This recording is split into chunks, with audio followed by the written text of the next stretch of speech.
Queridos amigos y familia de WTN, estamos aquí una vez más con vosotros, con ustedes, en la serie Pastores. Esta vez tenemos a un invitado muy especial y le agradecemos mucho a don Jesús Sanz Montes estar con nosotros aquí. Su excelencia es el arzobispo de Oviedo. Muchísimas gracias. Encantado, gracias por la invitación y a vuestra disposición, José Carlos. Pero don Jesús, usted es de Madrid. Soy madrileño, desde muy pequeño además. No le voy a preguntar de qué equipo de fútbol es. Si me provoca, lo digo. Dígalo. Soy del Atlético de Madrid. A pesar de todo, es un magnífico obispo. Donde se deduce que uno puede tener el gusto futbolístico equivocado y a pesar de todo ser un magnífico obispo. Usted nació en Madrid en 1955. Eso es. Ingresó en el seminario en 1975. Así es. En 1981 en la Orden Franciscana, usted es franciscano, y hizo la profesión solemne en 1985. Una pregunta que me gusta hacer a los obispos y a los cardenales es, ¿cómo era su familia? ¿Cómo se crece una vocación? ¿Cómo era la familia la que le ayudó a encontrar su vocación? ¿O usted estuvo en un colegio franciscano? ¿O cómo fue? En primer lugar, la familia, porque cuando naces yo soy el primero de 8 hermanos. De tal manera que conmigo fueron todos los experimentos. Luego fueron refinando el método, pero conmigo tuvieron que aprenderlo.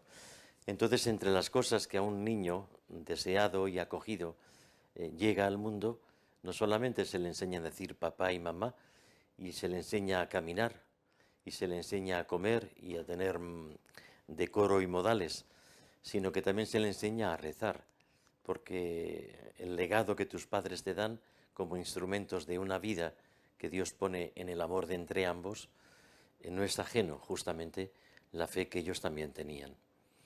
De tal manera que mis padres, alguna de mis abuelas y el entorno, a mí me permitió crecer no solamente en el cuerpo, no solamente en la conciencia y en los saberes, sino crecer también en mi condición de cristiano.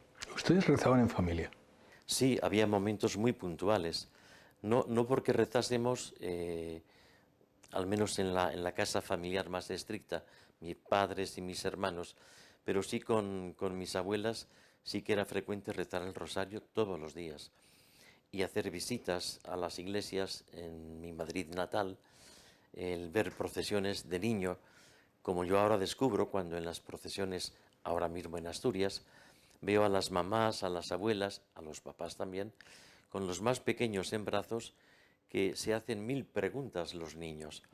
Y ese adulto, que tiene una relación familiar con ellos, les va indicando, ese es Jesús, esa es la Virgen, esa es la cruz.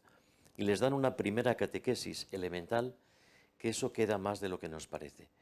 De tal manera que esa transmisión de la fe sencilla en una familia cristiana, pues yo la recibí, evidentemente.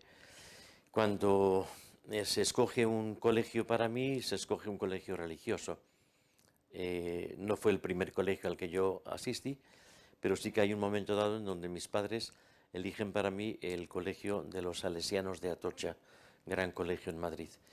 Y tantas cosas, yo soy deudor de ellas, precisamente por la enseñanza, el acompañamiento, la dirección espiritual en ese magnífico colegio, especialmente en lo que significa la Eucaristía y la devoción a la Virgen María Auxiliadora, además del testimonio de los propios salesianos. Eso va quedando como un capítulo más en tu biografía humana y cristiana que Dios sabe utilizar.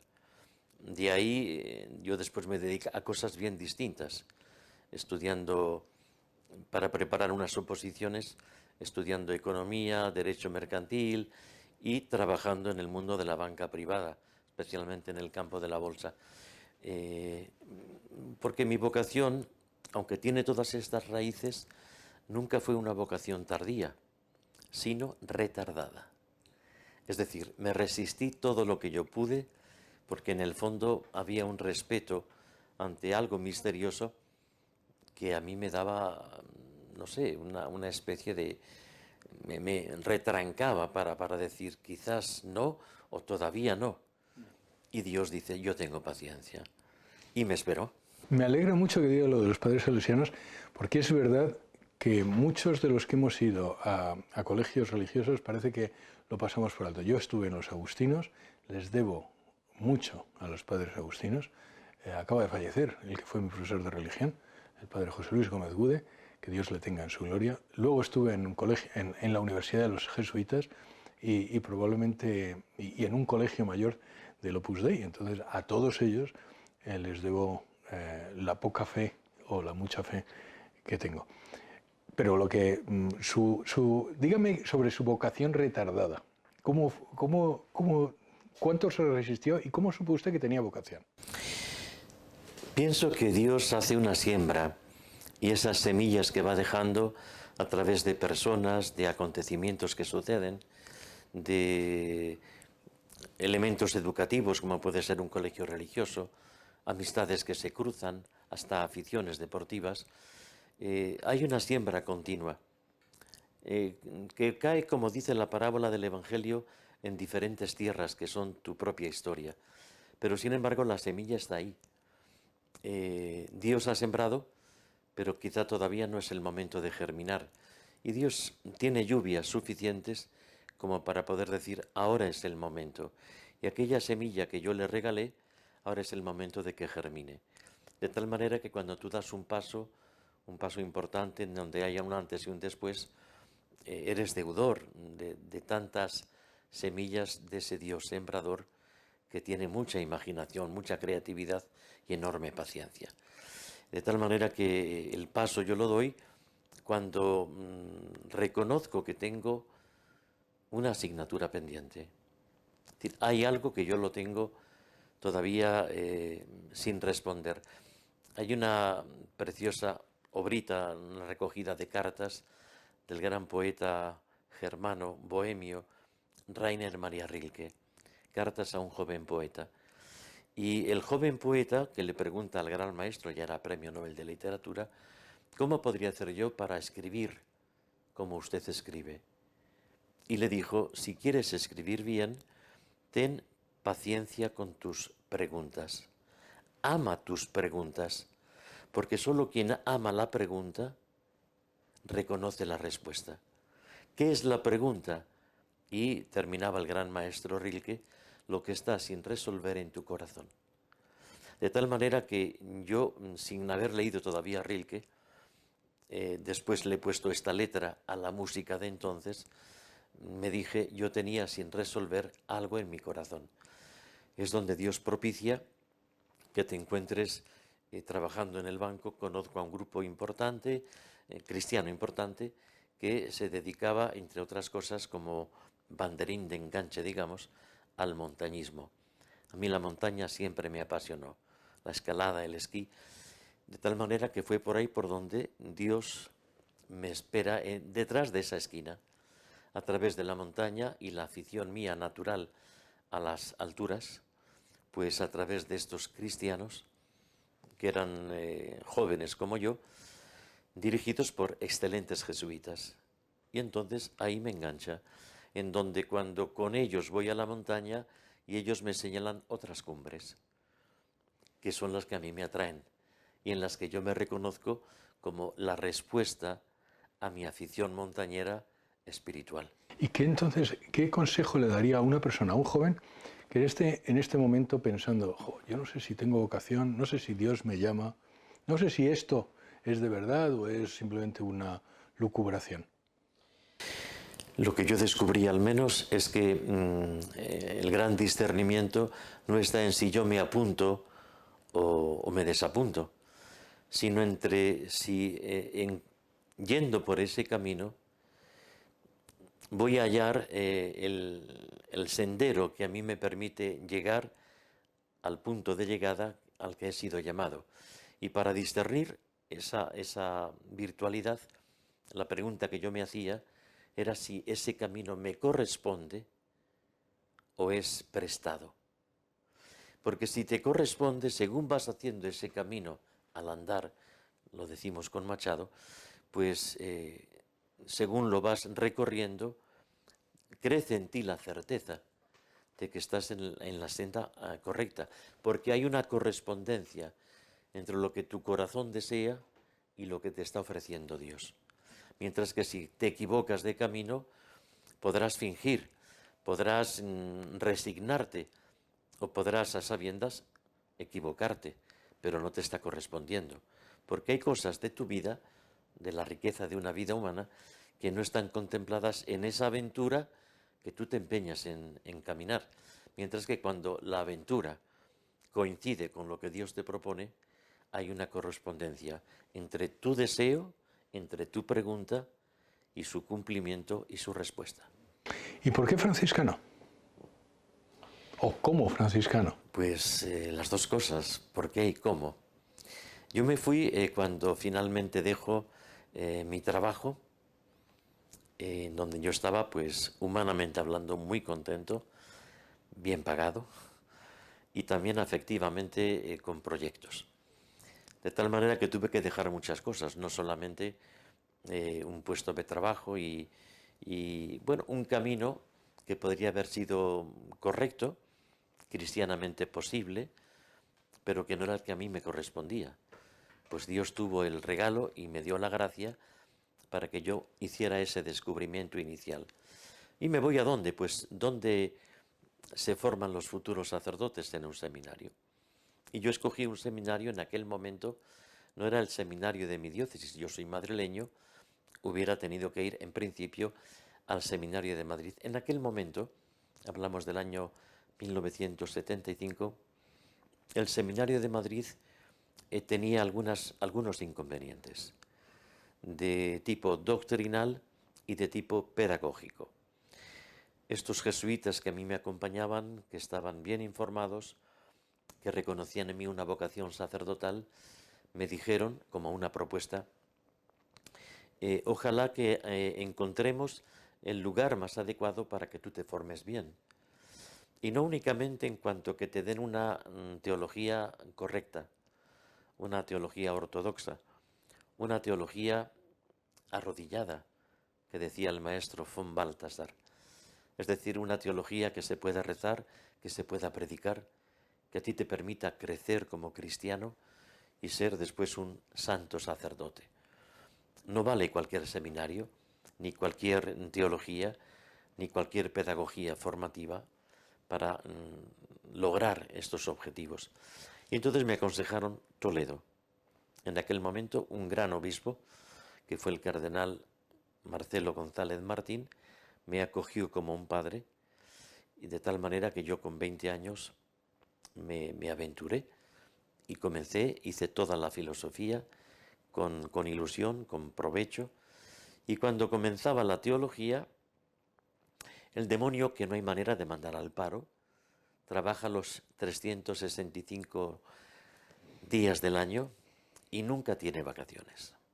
De tal manera que me fue tentando, desanimándome, con fantasmas, tratando de recuperar cosas dejadas, personas también orilladas, para decir, te puedes equivocar, te puede salir mal, de tal manera que en esa tentación, en esa duda, que a mí me complicaba enormemente, porque arrojaba mucha penumbra en un camino que yo comencé con inmensa luz. En aquel momento, Dios, que tiene recursos, decíamos antes, José Carlos, me invitó una semana de Pascua a algo con lo que yo no contaba. Una semana de Pascua, por tanto 7 días, transcurridos en una leprosería. ¿Qué llevaban franciscanos? Yo dije, pues de mojados al río. Y con 2 compañeros más seminaristas nos fuimos con más miedo que entusiasmo, pero como intuyendo que hay algo Dios quería decirme, o decirnos, ¿no? Bueno, pues fueron unos días preciosos, realmente conmovedores, y sobre todo donde Dios me dio la sorpresa de abrirme un ventanal para que esa penumbra que el maligno estaba introduciendo de pronto desapareciera. Porque como decía el gran Charles Péguy, Jesús no vino a pelearse con la oscuridad, sino que vino a ser la luz. Y cuando Jesús, luz del mundo, se pone en la oscuridad, no hay más que discutir, ni más que hablar. Y es lo que hizo Jesús, el Señor resucitado, en aquella semana inolvidable para mí. En medio de mi oscuridad, Él, luz de Pascua, comenzó a disipar totalmente mis penumbras.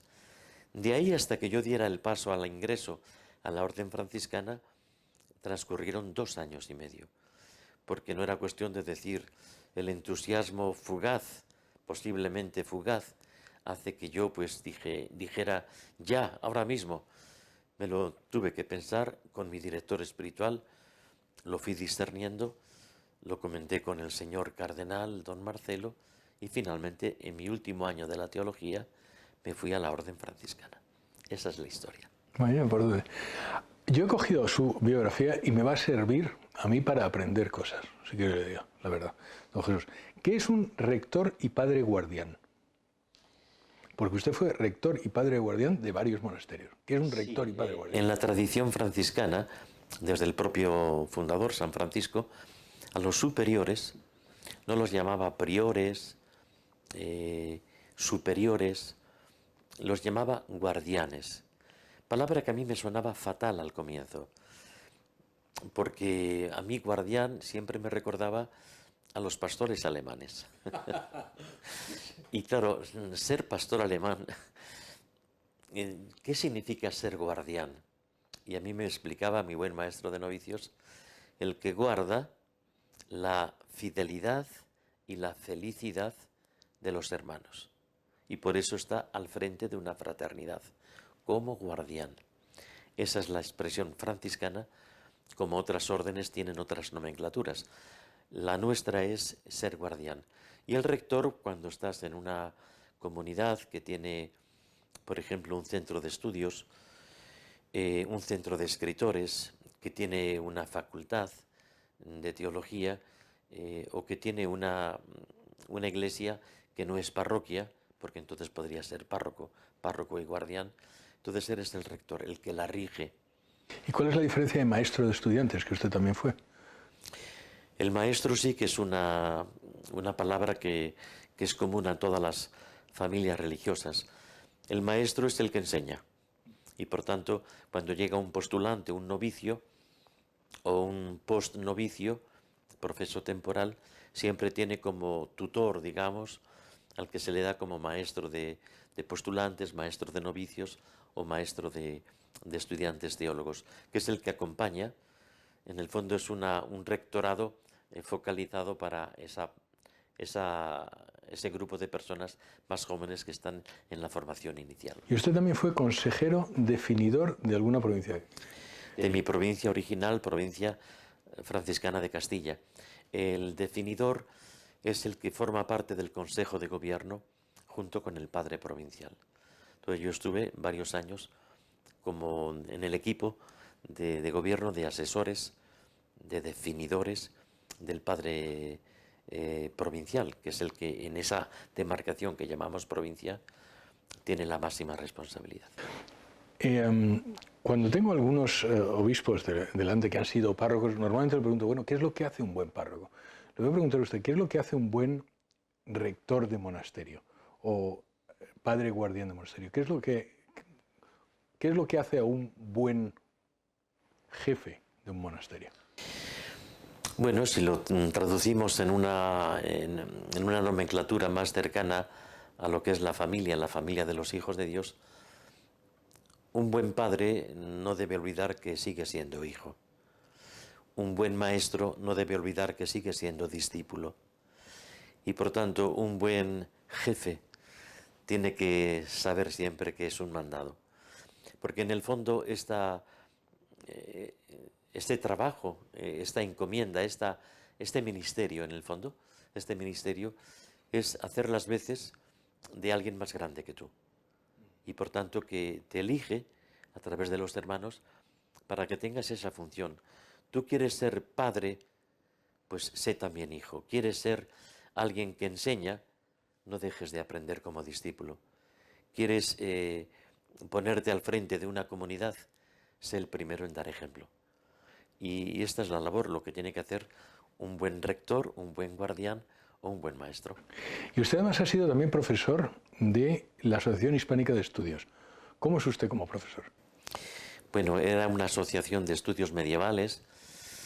Yo tengo 2 licenciaturas y un doctorado, y entonces cuando volví de Roma, que es donde me doctoré, mis superiores ya me dedicaron a la teología, de manera que mi vida ha transcurrido en el mundo universitario como profesor. Y ahí me sorprendió la Iglesia cuando me hicieron obispo, siendo profesor en la Universidad San Damaso de Madrid, en Roma, algún curso que pude dar en Austria, en Salzburgo. Bueno, la teología forma parte de mi identidad, Y por tanto, yo no entré en la orden para ser teólogo, más bien quise ser misionero en una lejana Bolivia o en Filipinas. Y sin embargo, lo que yo no había ni siquiera imaginado, mis superiores dijeron, esto va a ser para ti, porque entendemos leyendo tu vida, las cualidades y las limitaciones que Dios te ha dado, tú podrás ser teólogo. Y aunque no lo entiendes en un primer momento, después dices, ¿cuánto sabe Dios? Y qué paciencia tiene y qué recursos para poder, en definitiva, irte encaminando para que tú respondas en lo que te corresponde, seas fiel y que seas muy feliz. Y en el año 2003 le nombran obispo de Huesca y Jaca. ¿Usted se lo esperaba? No, porque yo nunca estudié para obispo. Es lo que tenemos los frailes y los que nos hemos dedicado a la teología, a la predicación, a la dirección espiritual, bueno, a las parroquias. No, yo no sabía apenas nada de lo que es una curia diocesana. Sabía quién era el obispo, lógicamente. Me ordenó diácono, me ordenó presbítero, un obispo, obispos diferentes.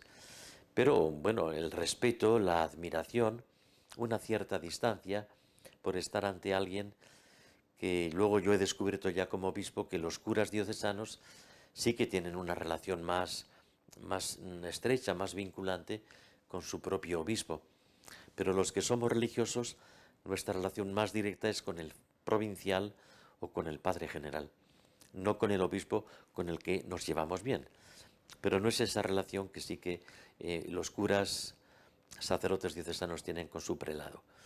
De tal manera que yo no me lo imaginaba.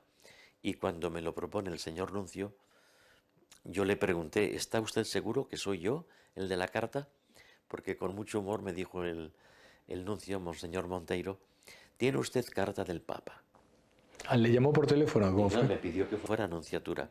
Era un domingo 5 de octubre, el día 4 era San Francisco, y yo estaba confesando en aquel momento en la iglesia, por la tarde, y me dijeron, tiene usted una llamada urgente que tiene que atender. Bueno, pues no admití más penitentes, salí del confesionario y como estaba con mi hábito franciscano atendí al teléfono. Es aquí una hermana de la nunciatura. Usted puede venir dentro de 2 horas. El señor nuncio está de viaje y quiere hablar con usted. Es verdad que el nuncio me había llamado alguna vez para hacerme consultas de teología, de vida consagrada. Bueno, yo le di ejercicios espirituales al nuncio y a los obispos. O sea, era conocido por ellos. Tenía un trabajo en la conferencia episcopal, en un departamento de la Comisión Episcopal de la Vida Consagrada. Es decir, que yo era conocido. Yo dije, pues algún incendio, que él me va a pedir prestado mi extintor, algo así. Y cuando llego allí, lo primero que me espeta, pues fue eso, ¿tiene usted carta del Santo Padre? Y yo dije en plan de broma, qué detalle, pensando que era una broma. Y que dije, dígame, señor nuncio, ¿qué ocurre esta vez? ¿Cuál es el incendio? Dice, incendio ninguno, que usted tiene carta. Entonces me la da y yo dije, ¿está usted seguro que esto es para mí? Y me dijo, la capilla está al fondo a la derecha. Y allí me fui. ¿Se puede decir que no a eso? sí. Se puede decir que no tocándote el corazón y la conciencia, porque en el fondo es algo que tú no buscas, es algo que la Iglesia te propone y creemos firmemente que por medio está Dios. Se puede decir que no si quizás las personas que han preguntado sobre ti o que han informado sobre ti, quizá no lo han dicho todo y tú tienes un motivo que podría quizás, sabiendo esa razón, echar para atrás la propuesta. Y en ese caso tú debes decir que no. Y si tienes humildad suficiente, decir por qué. Ahora, si no hay un motivo evangélico para negarte, lo suyo es aceptar. Aunque te sobrecoja, aunque te desborde, aunque descoloque lo que tú estabas haciendo y para lo que te habías preparado, aunque te cambie la vida, fiarte de Dios, que a través de su esposa, la Iglesia, dirige tu vida. Estamos con don Jesús Sanzmontes, estamos en el programa Pastores. Yo, como todos los programas, les tengo que recordar, EWTN no pertenece a ningún movimiento de la Iglesia, no está apoyada por ninguna conferencia episcopal, no tenemos subvenciones de nada, dependemos de ustedes. Les ruego, por favor, que hagan donativos. Ustedes se verán aquí www.ewtn.es, entren allí, cualquier donativo es muy bien recibido, cualquier donativo es necesario. Vamos a seguir dentro de poco con don Jesús, vamos a hacer una pequeña pausa.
Volvemos con don Jesús Sanzmontes, Excelencia, Arzobispo de Oviedo. Estábamos en una charla muy amena en el intermedio sobre qué es lo que hace a un buen obispo. ¿Cuáles son las características que debe tener un obispo? En primer lugar, que tenga las virtudes propias de un cristiano, que tenga fe, que tenga esperanza y que en el corazón haya mucha caridad.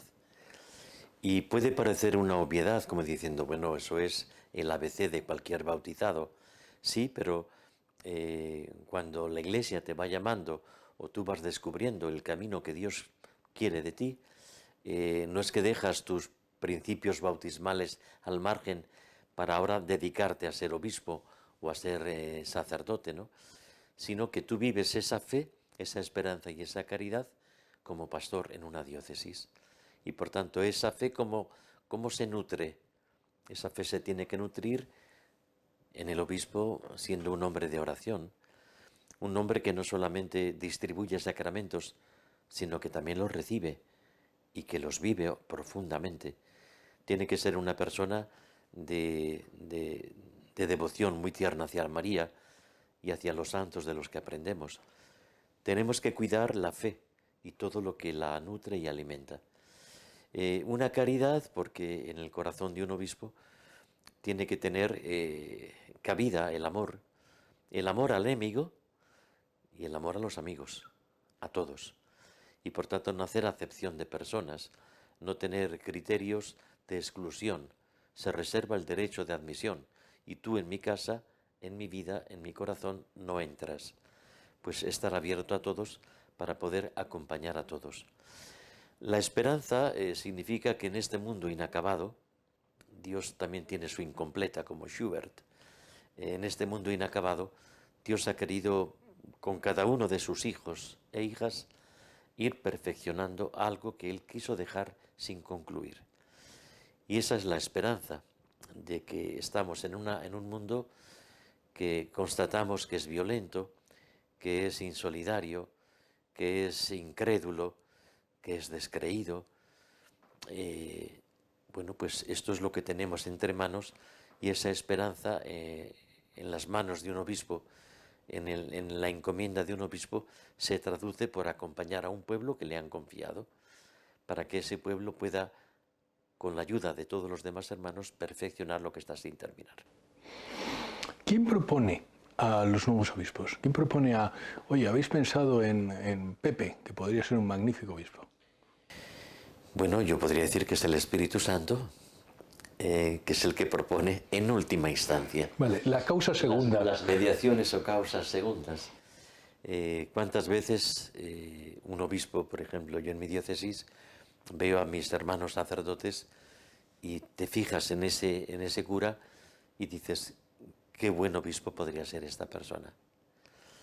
Porque ves que hay fe, que hay esperanza, que hay caridad, que hay una preparación, que hay un talante humano, que hay una manera de vivir y de convivir, que dices, todo sumado, da un perfil que es atendible. Y entonces yo como obispo le puedo decir al nuncio, si en algún momento usted busca, que a veces se queda sin banquillo, puede contar con esta persona. Don Jesús, un obispo se tiene que meter en política. Un obispo, claro que se tiene que meter en política. Yo siempre que puedo me meto. Pero me meto en política cuando por política no entendemos la labor de los partidos. Eso es hacer política partidista. Hay otro tipo de política que tiene que ver con la polis, que en griego significa ciudad. Y en la ciudad hay personas.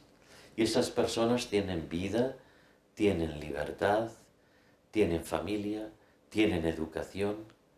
Esas personas tienen coyunturas y circunstancias que a veces te vienen fenomenal y otras muy mal dadas.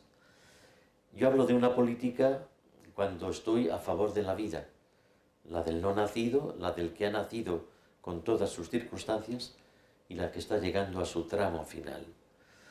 Hablo de política cuando hablo de la familia defendiéndola. Hablo de política cuando hablo de la educación, que no es de ideología.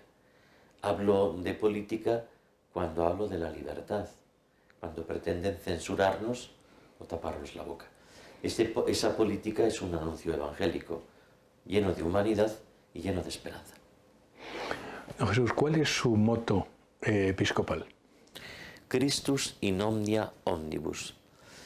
Es un texto de la carta a los Colosenses, número 3, que dice Cristo todo en todas las cosas. Es decir, no es Cristo algunos ratos, no es Cristo en estos escenarios, no es Cristo cuando a mí me va de esta manera, sino Cristo siempre. Cristo todo en todas las cosas. Y escogí este texto de Pablo, del apóstol San Pablo, porque San Francisco tiene como lema de su orden a la que pertenezco algo muy parecido. Cuando Francisco hablaba Christus omnia in omnibus, dice San Pablo, Dios y todas mis cosas, dice San Francisco, Deus meus et omnia, Dios en todas las cosas. Por tanto, mi lema episcopal es poder vivir yo en primera persona y poder comunicar y acompañar a la gente que el Señor y la providencia me confía para que vivan totalmente y siempre a Cristo el Señor. Y en el año 2009 le nombran a usted obispo de Oviedo. ¿Que eso tampoco se lo esperaba o cómo llega el anuncio? Es así que no, vamos, si la primera para mí fue un misterio, la segunda ya fue sideral, porque yo era obispo en Huesca y en Jaca, dos diócesis diferentes. Era el único obispo para ambas diócesis, pero dos realidades diocesanas completamente autónomas, con lo cual me complicaba mucho porque tenías que duplicarte. ¿Usted dónde vive? ¿En Huesca o en Jaca? Y yo decía normalmente, vivo en el coche, porque no paro. Entonces, cuando estás aprendiendo el oficio, mala o medianamente, me llama otro nuncio, Monseñor Fratini, para decirme, el Santo Padre, el Papa Benedicto, le quiere nombrar arzobispo de Oviedo. Bueno, pues ya no me dijo la capilla está al fondo a la derecha, sino me dijo, acepte. Si no tiene una razón, acepte. Yo venía en aquel momento de Hispanoamérica, venía de Argentina y de Perú, porque tenía que estar acompañando algo que también la Iglesia me había confiado con una asociación de laicos, una asociación de laicos y sacerdotes llamada Unión Lumen Dei, una asociación que tenía dificultades y que la Iglesia cuando tiene que hacer una intervención, cuando hay razones graves y a veces tristes y dolorosas, pues normalmente algunos obispos nos nombra comisarios pontificios. Yo venía de una de las misiones en esta labor de acompañamiento y cuando llego a Barajas directamente fui a Nunciatura y es cuando me dice el señor nuncio lo de ser arzobispo de Oviedo. Pues vuelta a empezar. La fe, la esperanza, la caridad y la entraña de pastor y fiarte aunque te sorprenda. ¿Cómo es su diócesis? Preciosa. Es una diócesis grande que coincide con la geografía de Asturias. Son 10.500 kilómetros cuadrados. Para aquellos que nos están viendo desde fuera de España, una de las regiones más bonitas de nuestro país. Es verdad porque la diócesis tiene 300 kilómetros de costa, por tanto hay tantas parroquias marineras que son preciosas. Muchas parroquias de montaña, de alta montaña, en el sistema montañoso de los picos de Europa, grandes villas y 3 grandes ciudades que son una maravilla. Si esa geografía natural es así de hermosa, la gente no es menos bella. Gente muy noble, muy directa. Yo, como les digo a veces, vuestra sinceridad, que es preciosa, podía tener un modo mejorable, pero la sinceridad se agradece. Y después una historia que también en España es muy identitaria, porque precisamente en Asturias y en Covadonga ahí comienza una reconquista tras la invasión musulmana. Y cuando yo voy a Covadonga tantas veces con jóvenes, con familias, a estar allí celebrando con los peregrinos Es un santuario bellísimo y muy visitado en la alta montaña. Yo digo, siempre hay una reconquista pendiente. Ahora reconquistemos lo que vale la pena. Reconquistemos lo que hemos perdido o hemos descuidado. Reconquistemos lo que nos han podido secuestrar. Yo debo decir que una de las entrevistas de esta serie que más ilusión me hacía es con usted, precisamente por eso, porque Covadonga tiene una significación muy especial para todos los españoles. Yo tenía un amigo, que dejó de serlo, que era de Asturias y que decía eso, dice, España es Asturias y el resto es tierra conquistada. Así que es un sitio muy, muy especial para todos los españoles. Allí se apareció la Virgen para que recuperáramos lo que es España, un poco lo que queremos hacer con EWTN. ¿Qué retos tiene usted en su diócesis ahora? Si tuviera que decirme, ¿qué es lo que le quita el sueño? Siempre tenemos, para poder llegar a 934 parroquias, necesitamos pastores que estén al frente de ellas, acompañando a nuestro pueblo, al santo pueblo de Dios. Y tenemos en este momento dificultades como en tantas otras diócesis. No me quejo de tener malos curas, todo lo contrario. Y tampoco me puedo quejar de tener un nulo seminario porque tengo 26 seminaristas. Enhorabuena. Sí, es un regalo de Dios. Yo con ellos les doy clase también, porque les quiero... Pues enhorabuena para ellos. Es verdad. Pues la verdad es que siendo una bendición tener un seminario con 26 jóvenes y un presbiterio de 350 curas, es insuficiente para poder atender 934 parroquias. Algunas son muy pequeñitas. Algún párroco me dice, le pregunto, ¿cuánto tiempo llevas tú en estas parroquias? Y él me dice, llevo 8 inviernos. Él mide los años por los inviernos. Pero ¿con cuántas parroquias estás? ¿A cuántas atiendes? Y pues ya sabe usted que usted me nombró, que yo atiendo 13 tejados. Cuenta las parroquias por tejados, que son los que hay que reparar, y por inviernos, que son los que complican la cosa, ¿no? Y después, evidentemente, las personas vivas, que son las piedras que Dios más ama y con las que construye su iglesia propiamente hablando. Entonces, este es un reto, el que pudiéramos tener un presbiterio, una comunidad de sacerdotes algo más numerosa. No es que sea envejecida, pero con más jóvenes iría mucho mejor para poder atender y llegar a todos los retos pastorales que tenemos. Culturalmente vivimos en una sociedad muy distinta a la de no hace tantos años. Y sin embargo, en una sociedad distinta y a veces también muy distante, el ser cristiano no es una cosa que se solvente aplicando los modos anteriores. Ser cristiano como hace 60 años. No, porque en este momento una sociedad así de plural, a veces así de beligerante, así de censuradora, así de permisiva, hace que tus valores cristianos no sean tan evidentes. El poder vivirlos, poder defenderlos y el poder proponerlos. Y este es siempre un reto cultural que tiene que ver con la vida cristiana. La familia. Estamos en Asturias en este momento en los índices de natalidad más bajos. Bueno, pues tenemos más mascotas que niños, también en Asturias. Y eso significa que incentivar lo que es el apoyo a la familia y el poder contar la belleza del matrimonio entre hombre y mujer para siempre y abierto a la vida, pues esto es una parábola revolucionaria y es la que estamos contando.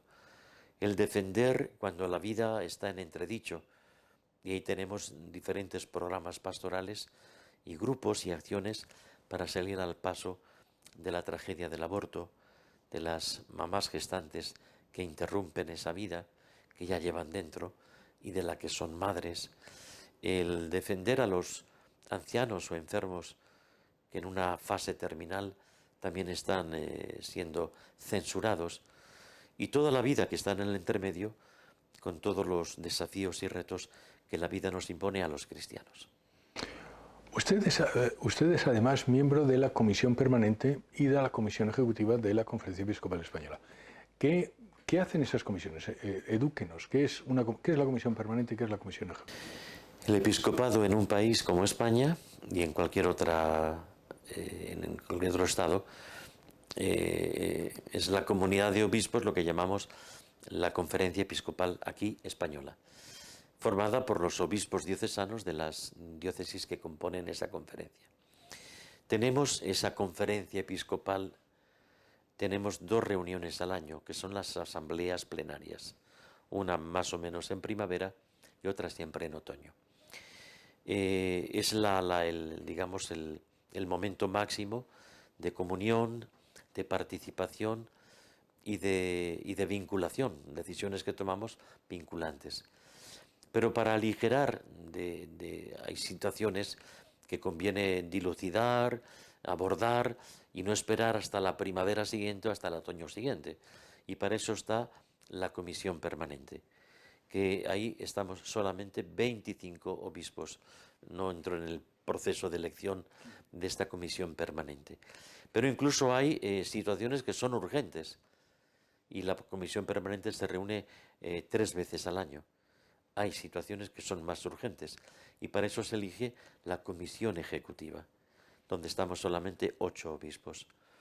Y son los que mes tras mes nos vemos y si hiciera falta con más frecuencia, para poder abordar lo que en el ámbito nacional, como en España, los obispos tenemos una palabra que decir, tenemos algo que comunicar, algo que también poner como ánimo en el corazón y en los caminos de nuestros cristianos, pues esa es la animación pastoral, como hace el Santo Padre en Roma con la Iglesia Universal, hacemos los obispos en nuestras conferencias episcopales. Temas de fe, temas de catequesis, temas de cultura, temas de educación, temas de familia, temas de vida, todos estos factores y aspectos que tratamos cada uno de ellos de la mejor manera pastoralmente hablando. Jesús, no puedo evitar entrar en determinados temas que son más de actualidad. Entonces le quería preguntar, estamos saliendo, si Dios quiere, de la pandemia. ¿Qué hemos aprendido de estos 2 años, o no sé cuántos años, de esta toda vida que llevamos en... 2 años y medio largos. Sí. Pues no sé qué podremos haber aprendido. Hay veces que la gente piensa que vamos a salir mejores. Yo no estoy tan seguro de esto, porque salimos mejores si hemos aprendido algo. Si esta pandemia ha podido encararnos a lo que quizá teníamos distraído u olvidado, y una circunstancia tan dolorosa como la pandemia nos ha hecho volver a lo que realmente es importante, a lo que vale la pena. Ahora, si la pandemia ha sido un momento duro, que hemos aguantado el chaparrón como hemos podido bajo el alero, y cuando parece que escampa dices salgamos y a lo de siempre, a lo de antes, entonces no hemos aprendido nada. Hay personas que me preguntan si esto ha sido un castigo de Dios. Y yo siempre les digo que sí. Ante la cara de perplejidad parecida a la que usted me pone en este momento, pues yo les digo castigo bien entendido. Porque la palabra castigos viene son 2 palabras latinas, castus y ago. Castigo es hacerte puro, purificarte. Entonces yo pienso en mis padres, mis buenos padres, que me castigaron siendo el primero al que más. ¿Qué tipo de castigo tenían mis padres conmigo? ¿Cómo me purificaban mis padres? Bueno, enseñándome a decir la verdad. Y cuando me descubrían mintiendo, me lo decían. Me castigaban mis padres educándome, acompañándome, nunca aplastándome, humillándome o destruyéndome.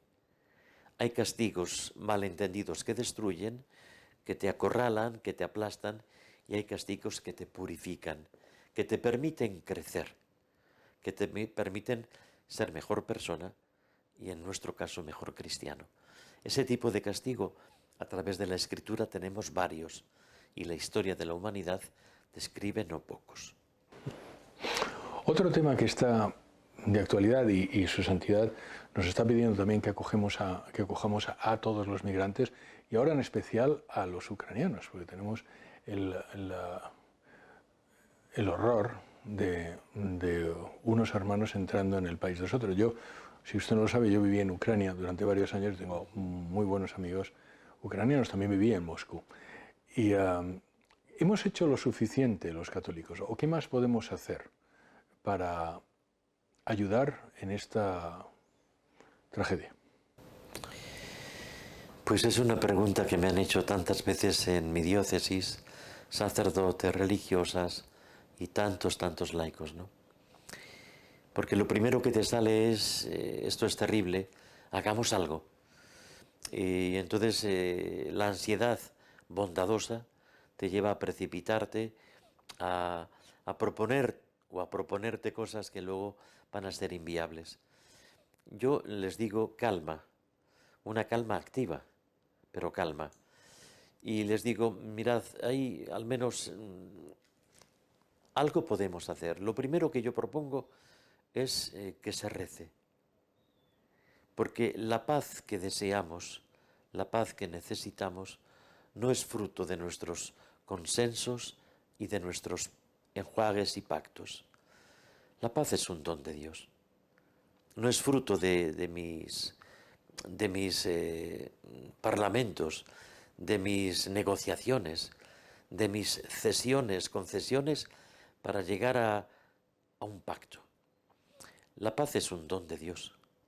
Y la paz Dios la regala a quien la acoge en su corazón. Y por eso es justo pedir ese regalo, pedir esa gracia al Dios de la paz, a la Reina de la Paz, Nuestra Señora, para que nos ayude a tener un corazón pacificado, con esa gracia que nos hace instrumentos de paz, que decía San Francisco de Asís. Primera cosa, rezar, tomando la conciencia de que la paz que deseamos no es una cosa que empieza y termina en nosotros, aunque quiera contar con nosotros. La segunda cosa es, yo entiendo que acoger, como nos recuerda el Santo Padre, el Papa. Y de hecho, pues tanto en Asturias como en otras partes, no solamente de España, de esta vieja Europa, estamos haciendo un esfuerzo meritorio para acoger a tanto refugiado que viene escapando de una tragedia, de una muerte, llevando lo que tú puedes agarrar en tus manos y llevar en una pequeña mochila.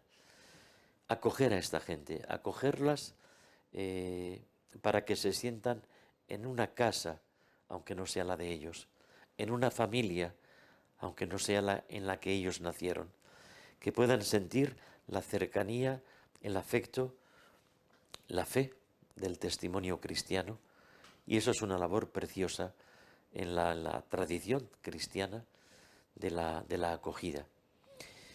Y en tercer lugar, yo digo, la guerra en Ucrania nos queda muy lejos.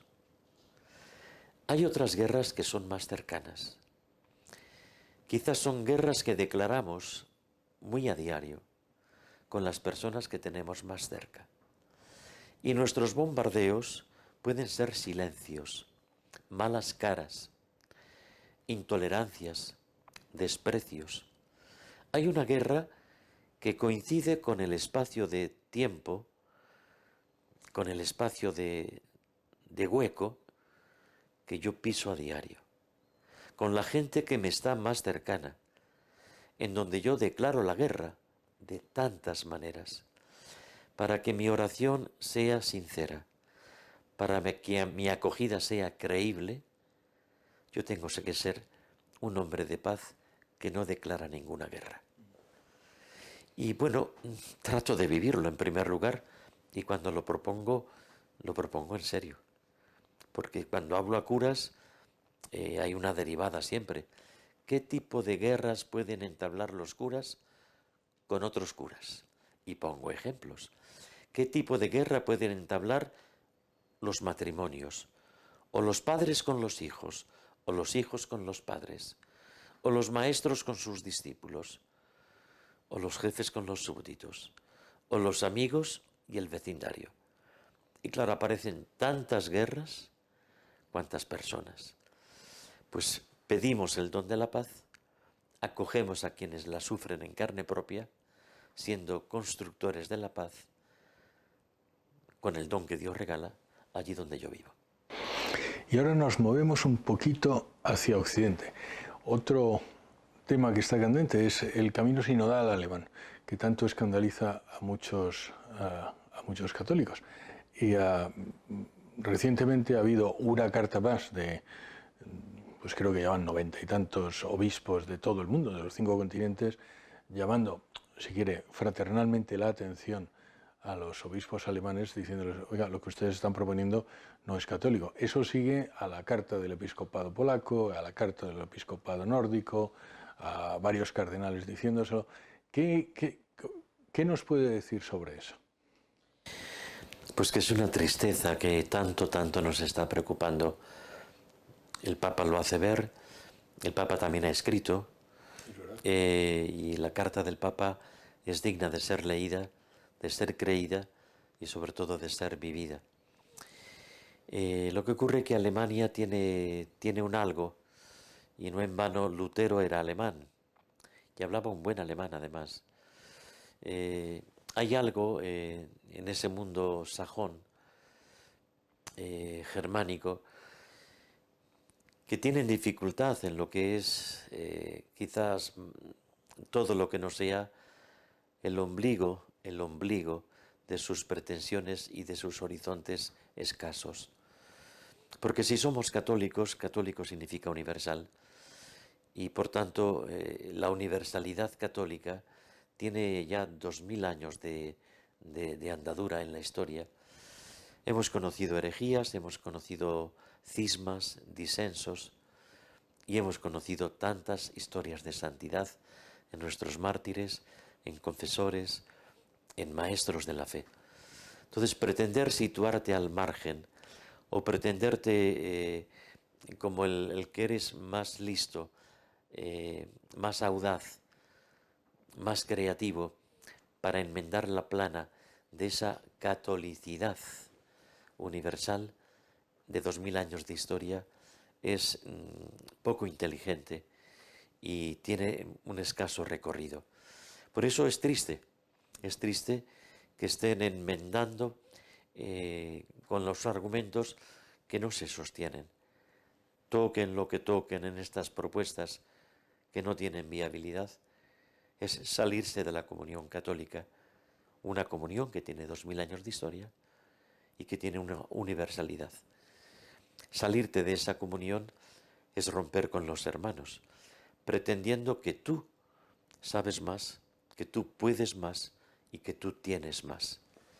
Y solamente sabe todo, tiene todo y puede todo Dios nuestro Señor.